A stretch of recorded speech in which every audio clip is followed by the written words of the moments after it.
ലേവ്യ പുസ്തകം അധ്യായം 17. യഹോവ പിന്നെയും മോശയോട് അരുളി ചെയ്തത്, നീ അഹ്റോനോടും പുത്രന്മാരോടും എല്ലാ ഇസ്രായേൽ മക്കളോടും പറയേണ്ടത് എന്തെന്നാൽ, യഹോവ കൽപ്പിച്ച കാര്യമാവിത്.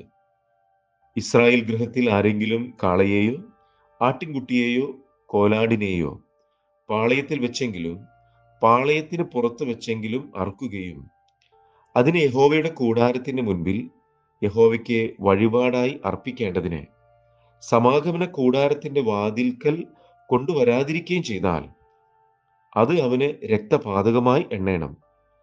അവൻ രക്തം ചൊരിയിച്ച് ആ മനുഷ്യനെ അവന്റെ ജനത്തിന്റെ നടുവിൽ നിന്ന് ഛേദിച്ചു കളയണം. ഇസ്രായേൽ മക്കൾ വെളിമ്പ്രദേശത്ത് വെച്ച് അർപ്പിച്ചു വരുന്ന യാഗങ്ങളെ യഹോവയ്ക്ക് സമാധാന യാഗങ്ങളായി അർപ്പിക്കേണ്ടതിന് സമാഗമന കൂടാരത്തിന്റെ വാതിൽക്കൽ പുരോഹിതന്റെ അടുക്കൽ യഹോവയുടെ സന്നിധിയിൽ കൊണ്ടുവരേണ്ടതാകുന്നു.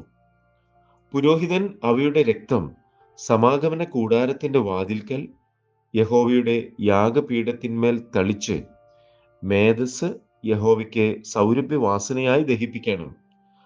അവർ പരസംഗമായി പിന്തുടരുന്ന ഭൂതങ്ങൾക്ക് ഇനി തങ്ങളുടെ ബലികൾ അർപ്പിക്കരുത്.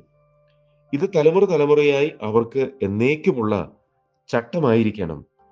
നീ അവരോട് പറയേണ്ടത് എന്തെന്നാൽ, ഇസ്രായേൽ ഗൃഹത്തിലോ നിങ്ങളുടെ ഇടയിൽ പാർക്കുന്ന പരദേശികളിലോ ആരെങ്കിലും ഹോമയാഗമോ ഹനനയാഗമോ അർപ്പിക്കുകയും അത് യഹോവയ്ക്ക് അർപ്പിക്കേണ്ടതിന് സമാഗമന കൂടാരത്തിന്റെ വാതിൽക്കൽ കൊണ്ടുവരാതിരിക്കുകയും ചെയ്താൽ അവനെ ജനത്തിൽ നിന്ന് ഛേദിച്ചു കളയണം.